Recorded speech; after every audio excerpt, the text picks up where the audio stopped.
Hi, everybody. Angel here with confidenceiscatchy.com. Thanks for tuning in. Happy Takeaway Tuesday. We are on our third challenge week, and this week we are talking about expectations. Now, for those of you who don't know me, my name is Angel. I am owner of confidenceiscatchy.com, and what we do there is try to help women gain confidence.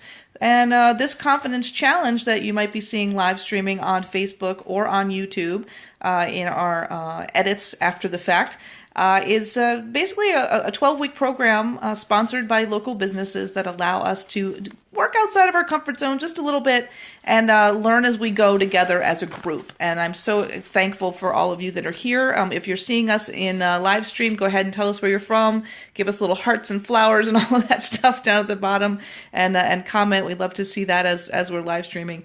And also, if you're seeing this in YouTube later, make sure you hit subscribe. You're not going to know about the next one if you don't hit subscribe, so go ahead and do that. Now, last week we did Throwdown Thursday, and every Thursday we do Throwdown Thursday, which is our new challenge for the week. And this past week, it was all about expectations, and that was brought about by our sponsor, Bryn. Bryn is, you can see Bryn's picture right here behind me. Bryn is a LuLaRoe representative, and her company actually has on their webpage interesting information about what's called the Pygmalion effect. And the Pygmalion effect is essentially if you have good expectations for other people, those expectations kind of bleed through the way you react to those people and interact with those people, and they tend to rise to the occasion. And so that got us thinking about, well, okay, what kind of other expectations out there could people have that maybe this Pygmalion effect we could use it to our advantage, right? That was the whole idea. So I sent you off on a 3-part challenge. There was an article I posted last Thursday about how to set and manage healthy expectations. And it was a 3-part thing. First was self-expectations. That was, are you expecting too much of yourself? Are you expecting perfection? And we've talked about that before. In fact, I thought a lot about this weekend because one of the, hey, Brent, thanks for sponsoring, by the way. One of the expectations that I have always had is a certain level of income or a certain level of lifestyle. And sometimes when we aren't where we think we're supposed to be in our heads, we have I was supposed to be a millionaire by 40 and we can't get around that, right? We kind of have that playing in our loop, oh, I missed a turn somewhere. Somebody didn't send me the right directions. And so that's what's kind of, the whole self-expectation, right? Am I being too hard on myself? Am I expecting too much? And the article that I had posted had talked about, are you expecting miracle type of things? And one of the things that was interesting was it talked about debt reduction. We probably all have debt or some version of it, whether it be your mortgage, your car payment, or credit cards, whatever the case may be. And in that exercise, it said, are you trying to think that one day you're just suddenly going to pay all of your credit cards off in one shot? Now, wouldn't that be fantastic, right? If you win the lottery, yeah, that's a done deal, right? But, most of us aren't going to be able to do that. So is the expectation that you're going to be able to suddenly have this windfall where you're going to pay everything off? Or are you just working towards doing it a little bit at a time, steady progress towards getting those bills reduced? And are you being fair to yourself? Are you really looking at okay, what's this really going to take?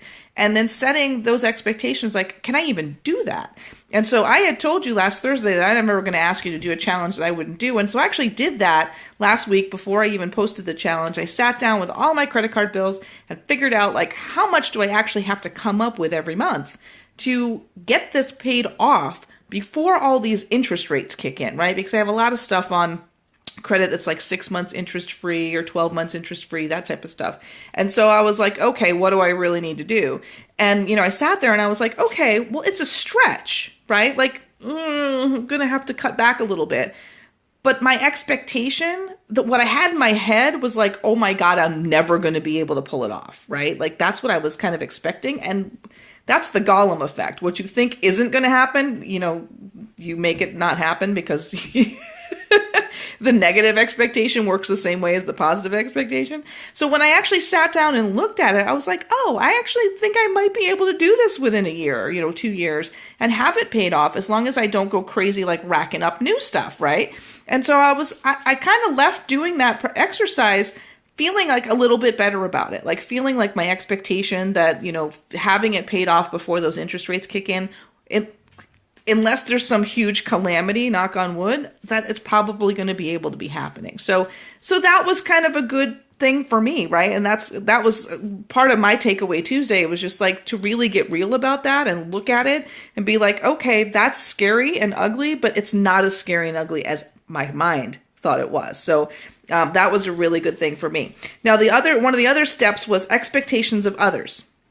And I spent a lot of the time over the weekend thinking about, like, in my life, how disappointed I've been by people, and why was that? Why did I get so disappointed with, people in my life and the way they were treating me or the way they were talking to me or the way that we were exchanging information? What was the disappointment about? And I started really analyzing for myself, like, had I put them up on a pedestal? Had I thought maybe that they were somebody that they weren't? And in a lot of cases, that pretty much turned out to be right. I had put a lot of effort, a lot of faith in people, in particular people, and I basically overjudged them. We have a tendency to do that with people that we love. We have a tendency to do that with family sometimes, and even our kids. And we don't look at the reality of the situation. We kind of look at what we want them to be. And again, the Pygmalion effect is if you have high expectations, people usually rise to that occasion and they become that version of themselves that you see in them. That's the whole premise of the Pygmalion effect. But we also have to, not expect that everybody can be, this rock star person in our lives, or that they have all this extra free time, or they have all this extra money to spend on us, or they have, all of these things that we'd love to have.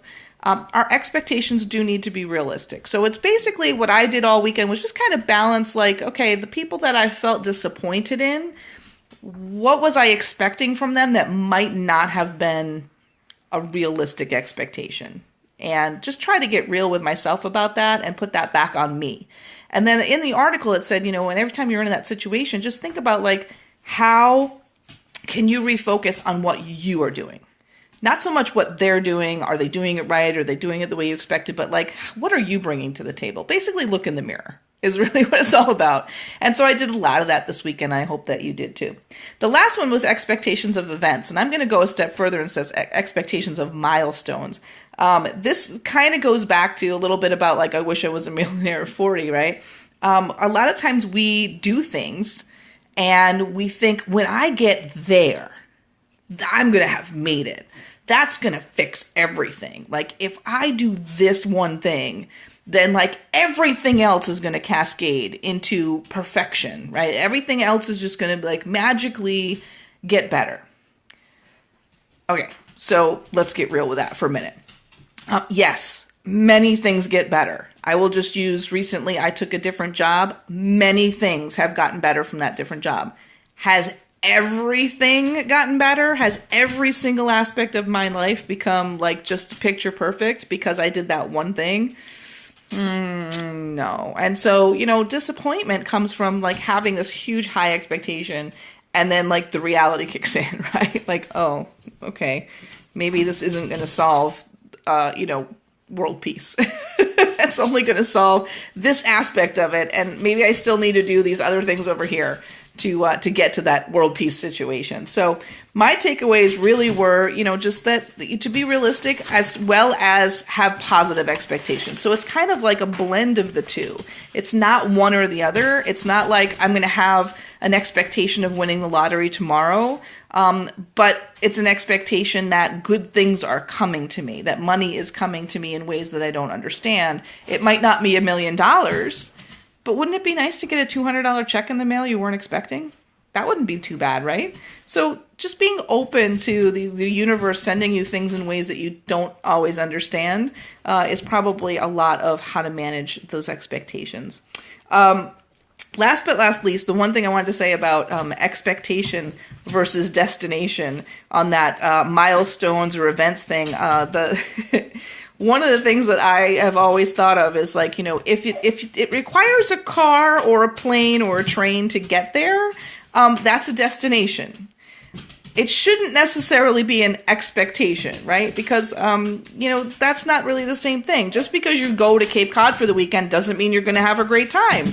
the whole idea is that you're hoping to have a great time, you expect to have a great time, but yeah, it could go awry. So you have to kind of plan that things might not go exactly the way you expect them to go, and just keep the difference between a destination and an expectation kind of firmly in your grasp.